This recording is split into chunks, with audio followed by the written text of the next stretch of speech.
ಎಲ್ಲರಿಗೂ ನಮಸ್ಕಾರ. 2 ವರ್ಷಗಳಿಂದ ಕುಬಾ ಉತ್ಪನ್ನಗಳನ್ನು ಬಳಸಿಕೊಂಡು ಸಾವಯವ ಈರುಳ್ಳಿಯನ್ನು ಯಶಸ್ವಿಯಾಗಿ ಬೆಳೆಸುತ್ತಿರುವ ಕರ್ನಾಟಕದ ಕಲಬುರ್ಗಿಯ ಆಳಂದದ ಶ್ರೀ ಸುನಿಲ್ ಎಸ್. ಹಟ್ಟಿ ಅವರ ಸ್ಫೂರ್ತಿದಾಯಕ ಪ್ರಯಾಣವನ್ನು ಹಂಚಿಕೊಳ್ಳಲು ನಾವು ಉತ್ಸುಕರಾಗಿದ್ದೇವೆ. ಕಳೆದ ವರ್ಷ ಅವರು ನೈಸರ್ಗಿಕ ಕೃಷಿಗೆ ಬದ್ಧತೆ ಮತ್ತು ಕುಬಾ ನೀಡುವ ವೆಚ್ಚ ಪರಿಣಾಮಕಾರಿ ಪರಿಹಾರಗಳಿಗೆ ಧನ್ಯವಾದಗಳು.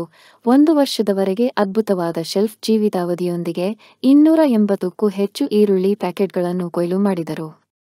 ಈ ಋತುವಿನಲ್ಲಿ ಅವರು ಮತ್ತೊಮ್ಮೆ ಬಂಪರ್ ಬೆಳೆಯನ್ನು ನಿರೀಕ್ಷಿಸುತ್ತಿದ್ದಾರೆ ಮತ್ತು ನೀವು ಈ ಪೋಷಕಾಂಶಭರಿತ ಈರುಳ್ಳಿಯನ್ನು ನೇರವಾಗಿ ಅವರಿಂದ ಪಡೆಯಬಹುದು. ಸಾವಯವವನ್ನು ಆರಿಸುವ ಮೂಲಕ ನೀವು ಆರೋಗ್ಯಕರ ಉತ್ಪನ್ನಗಳನ್ನು ಆನಂದಿಸುತ್ತಿಲ್ಲ, ನೀವು ನಮ್ಮ ಮಣ್ಣು, ಪರಿಸರ ಮತ್ತು ಭವಿಷ್ಯದ ಪೀಳಿಗೆಯ ಯೋಗಕ್ಷೇಮವನ್ನು ರಕ್ಷಿಸುವ ರೈತರನ್ನು ಸಹ ಬೆಂಬಲಿಸುತ್ತಿದ್ದೀರಿ. ತಮ್ಮ ಈರುಳ್ಳಿ ಬೆಳೆಯ ಮೇಲಿನ ಗಮನಾರ್ಹ ಪ್ರಯೋಜನಗಳನ್ನು ಕಂಡ ನಂತರ ಶ್ರೀ ಸುನಿಲ್ ಈಗ ಕುಬಾ ಉತ್ಪನ್ನಗಳೊಂದಿಗೆ ಪ್ರತ್ಯೇಕವಾಗಿ ಕಬ್ಬನ್ನು ನೆಡುತ್ತಿದ್ದಾರೆ. ಅವರ ಕಥೆಯನ್ನು ನೇರವಾಗಿ ಕೇಳಲು ಮತ್ತು ಸಾವಯವ ಕೃಷಿಗೆ ಅವರ ಸಮರ್ಪಣೆ ಜನರು ಮತ್ತು ಗ್ರಹ ಎರಡನ್ನೂ ಹೇಗೆ ಪೋಷಿಸುತ್ತಿದೆ ಎಂಬುದನ್ನು ತಿಳಿಯಲು ನಮ್ಮೊಂದಿಗೆ ಸೇರಿ. ವೀಕ್ಷಿಸಿದ್ದಕ್ಕಾಗಿ ಧನ್ಯವಾದಗಳು. ಸರ್, ನೀವು ಚಾಲು ಆಯ್ತಾ? ಸರ್, ಉಳ್ಳಾಗಡ್ಡಿ ಬೆಳಿಲಿಗತ್ತಿ ಎಷ್ಟು ವರ್ಷ ಐತ್ರಿ? ಮತ್ತೆ 5-6 ವರ್ಷ. ಮತ್ತು ಇದೇ ವರ್ಷ ಇದು ಕುಬಾ ಸಾಯಿಲ್ ಕಂಡೀಷನ್ ಯೂಸ್ ಮಾಡಿರೇನು? ಇಲ್ಲ, 2 ವರ್ಷ. 2 ವರ್ಷ ಐತ್ರಿ. 2 ವರ್ಷ ಆಯ್ತು. ಅದಕ್ಕೆ ಮೊದಲ್ರಿ ಅದಕ್ಕೆ ರಾಸಾಯನಿಕ ಹಾಕ್ತಿದ್ರಿ. ಬಟ್ ಇದು ಸಾವಯವ ಗೊಬ್ಬರಲಿಂದ ನಿಮ್ಗೆ ಉಪಯೋಗ ಏನು ಅನ್ಸದ? ಏಕ್ ನಂಬರ್ ಅನ್ಸದ್ರಿ. ಗಡ್ಡಿ ಕೆಡಲ್ರಿ ಏನು. ಮತ್ತು ನಿಮಗೆ ಇದು ಗೊಬ್ಬರ ಹಾಕೋದ್ಲಿಂದ ಸ್ಯಾಟಿಸ್ಫೈ ಆಗ್ಯದ್ರಿ. ಈಗ ಎಷ್ಟು ಡೋಸ್ ಕೊಟ್ಟಿರಿ? 2 ಕೊಟ್ಟೇನಿ. 2 ಹಾಕಿದಾಗ ಎಷ್ಟು ಚೀಲ ಹಾಕಿರಿ? ಇದು 5 ಚೀಲ ಮಾಡ್ಕೊಂಡ್ರಿ, 4 ಚೀಲ. ಮತ್ತು ಈಗ ಇನ್ನಿತರ ರೈತರಿಗೆ ಬೆಳಿಲಿಕ್ಕೆ ಏನಂತೀರಿ? ಉತ್ತಮ. ಮುದು ಆಗ್ತದ್ರಿ ಇದು. ಮುದು ಭೂಮಿ ಮುದು ಹಾಕಿಸಿ ಗಡ್ಡಿ ಸೈಜ್ ಮಾಡ್ಕೊತದ್ರಿ. ಇದು ಬಿಸಿಲದ ಅಂತೇಳಿ ಸೈಜ್ ಕಮ್ಮಿ. ಏನೋ ಸೈಜ್ ಆಗ್ತದೆ. ಇದು ಬೀಜ ಯಾವ್ದ್ರಿ? ಇದು ಖಜೂರಿ ಬೀಜ, ಲೋಕಲ್ ಬೀಜ. ಬರಾಬರ್. ಇದು 1 ಎಕರೆಕ್ಕೆ ಎಷ್ಟು ತೆಗಿಬಹುದ್ರಿ? 1 ಎಕರೆಕ್ಕೆ 300 ತನಕ ತೆಗಿಬೋದು. 300 ಪಾಕೆಟ್. ಅದು ಸರ್ಕಾರಿ ಗೊಬ್ಬರ ಯೂಸ್ ಮಾಡಾಕರ ಎಷ್ಟು ಬೆಳಿತಿದ್ರಿ?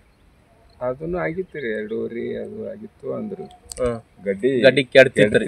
ಇದು ಕೆಡಂಗಿಲ್ಲ. ಇದು ವರ್ಷ ತಾನ ಇಟ್ಟಿವಿ, ಕೆಟ್ಟಿತ್ತು. ಬರೋಬರಿ. ಅಂದ್ರೆ ಈ ಗೊಬ್ಬರ ಬಗ್ಗೆ ಚಲೋ ಅಭಿಪ್ರಾಯ ಅದ ನಿಮ್ಗೆ? ಅದ್ರ ಸಲಕ್ಕೆ ಅದೇ ಯೂಸ್ ಮಾಡುತ್ತೀನಿ. ಅಚ್ಚಾ. ಅಂದ್ರೆ ಇನ್ನಿತರ ರೈತರಿಗೆ ಹೇಳಕ್ ಏನು ತೊಂದರೆ ಇಲ್ಲ ನಿಮ್ಗೆ? ಆರಾಮ್ಸಿರಿ ಕುಬಾ ಸಾಯಿಲ್ ಕಂಡೀಷನ್ ಹಾಕ್ರಿ ಅಂತ ಹೇಳ್ತೀರಿ. ರಿಸಲ್ಟ್ಸ್ ಕರೆಕ್ಟ್ ಅದ ರೀ. ನಿಮ್ದು ಒಪಿನಿಯನ್. ಊರಿಂದು ಹೆಸರು?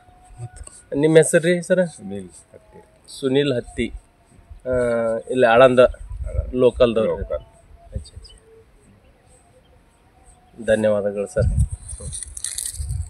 ಭಾರತದ ನೆಲ ನನ್ನ ತಾಯಿ ಭೂದೇವಿ, ನಿನ್ನ ಪ್ರಾರ್ಥಿಸುತ್ತೇವೆ. ನಿನ್ನ ಮಡಿಲಲ್ಲಿ ಜೀವನದ ಬೀಜ ಬಿತ್ತುತ್ತೇವೆ.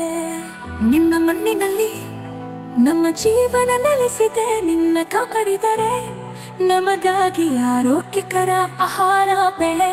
ನಾವು ಸಾವಯವ ಕೃಷಿಕರು, ಸಾವಯವ ನಮ್ಮ ಪ್ರಾರ್ಥನೆ. ನಮ್ಮ ಸಂಪ್ರದಾಯವನ್ನು ಮರೆತಿಲ್ಲ, ನಮ್ಮ ಭೂತಾಯಿ ಮರೆತಿಲ್ಲ. ಕುಬಾ ಸಾಯಿಲ್ ಕಂಡೀಷನರ್ ಎಲ್ಲ ಮಗು ಮತ್ತು ಸೂಕ್ಷ್ಮ ಪೋಷಕಾಂಶಗಳೊಂದಿಗೆ ಬಲವರ್ಧಿತವಾಗಿರುವ ಏಕೈಕ ಗೊಬ್ಬರ. ಸಸ್ಯದ ಅವಶ್ಯಕತೆಗಳಿಗೆ ಅನುಗುಣವಾಗಿ ಪೋಷಕಾಂಶಗಳನ್ನು ನೀಡುತ್ತದೆ. ವಿಸ್ತೃತ ಜೀವಿತಾವಧಿ ಹೊಂದಿದೆ. ತೇವಾಂಶವನ್ನು ಸಂಗ್ರಹಿಸಿ ನೀರಿನ ಕೊರತೆಯಲ್ಲಿಯೂ ತಾಪಮಾನ ಹೆಚ್ಚಾದರೂ ಹಸಿರು ಬೆಳೆಯ ಚೈತನ್ಯವನ್ನು ನೀಡುವ ಜೀವಧಾರೆ.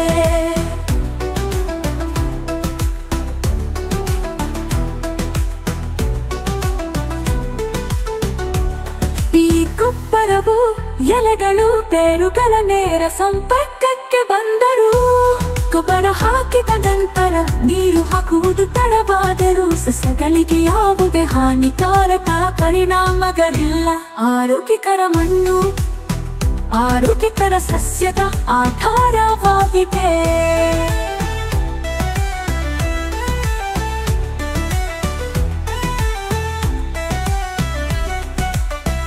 ಆರೋಗ್ಯಕರ ಮಣ್ಣು ಆರೋಗ್ಯಕರ ಸಸ್ಯದ ಆಧಾರವಾಗಿದೆ. ಆರೋಗ್ಯಕರ ಸಸ್ಯವು ಹವಾಮಾನ ಬದಲಾವಣೆಗಳು, ಕೀಟಗಳು ಮತ್ತು ರೋಗಗಳ ಸಂದರ್ಭದಲ್ಲಿ ತನ್ನನ್ನು ತಾನೇ ರಕ್ಷಿಸಿಕೊಳ್ಳುವ ಸಾಮರ್ಥ್ಯವನ್ನು ಹೊಂದಿದೆ. ಕೂಬಸೈಲ್ ಕಂಡೀಷನರ್ ಯಾವುದೇ ಮಣ್ಣು, ನೀರು ಅಥವಾ ಹವಾಮಾನಕ್ಕೆ ಸೂಕ್ತ. ಎಲ್ಲ ಬೆಳೆಗಳಿಗೆ ವೆಚ್ಚ ಪರಿಣಾಮಕಾರಿ ಸಾವಯವ ಕೃಷಿ. ಬೇರೆ ಯಾವುದೇ ಗೊಬ್ಬರ ಬೇಕಿಲ್ಲ. ಕೂಬಸೈಲ್ ಬೂಸ್ಟರ್ ಬೀಜ ಸಂಸ್ಕರಣೆ, ಬೇರುಗಳ ಸುರಕ್ಷತೆ ಮತ್ತು ಬೆಳವಣಿಗೆಗೆ. ಕೂಬ ಮೋಟರ್ ಕಡಿಮೆ ಬೆಳಕಿನಲ್ಲಿ ಉಳಿಯುತ್ತೆ ಬೆಳವಣಿಗೆಯ ಸಹಕಾರ. ಹೂ ಬಿಡುವಿಕೆ, ಹೂ ಮತ್ತು ಹಣ್ಣು ಇಳುವರಿಯನ್ನು ಹೆಚ್ಚಿಸಲು. ನ್ಯಾಚುರಲ್ ಹಾರ್ಟಿಕಲ್ಚರ್ ನಮ್ಮ ಹುದಾಯಿಗೆ ವಿಷವಲ್ಲ, ಗಿಡಮರಗಳಿಗೆ ಅಥವಾ ಅದರ ಹಣ್ಣುಗಳಿಗೆ ಎಂದಿಗೂ ವಿಷವಲ್ಲ. ನೈಸರ್ಗಿಕ ಕೀಟರೋಗ ತಡೆಗಟ್ಟುವ ಸಹಾಯಕ. ಇದಕ್ಕೆ ಜೊತೆಯಾಗಿ ಕೀಟರೋಗ ತಡೆಯಲು ಒಡನಾಡಿ ಸಸ್ಯಗಳನ್ನು ಬಳಸಿ.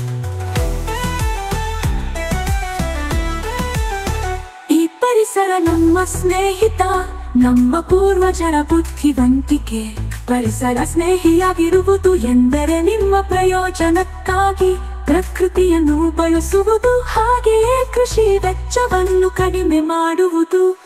ಆರೋಗ್ಯಕರ ಪೌಷ್ಟಿಕ ಆಹಾರವನ್ನು ಒದಗಿಸಿ ಅನ್ನದಾತ ಎಂಬ ಹೆಸರನ್ನು ಶ್ರೀಮಂತಗೊಳಿಸಿ. ಭೂದೇವಿ ಮಡಿಲಲ್ಲಿ ಭಾರತವು ಜಗತ್ತಿಗೆ ಆದರ್ಶವಾಗಲಿ.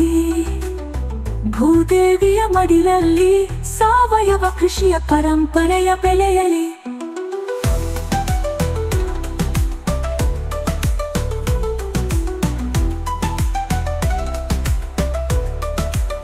ನಮ್ಮ ಮಕ್ಕಳ ಭವಿಷ್ಯಕ್ಕಾಗಿ ಆರೋಗ್ಯಕರ ಮಣ್ಣು ಉಳಿಯಲಿ, ಆರೋಗ್ಯಕರ ಆಹಾರ ಬೆಳೆಯಲಿ.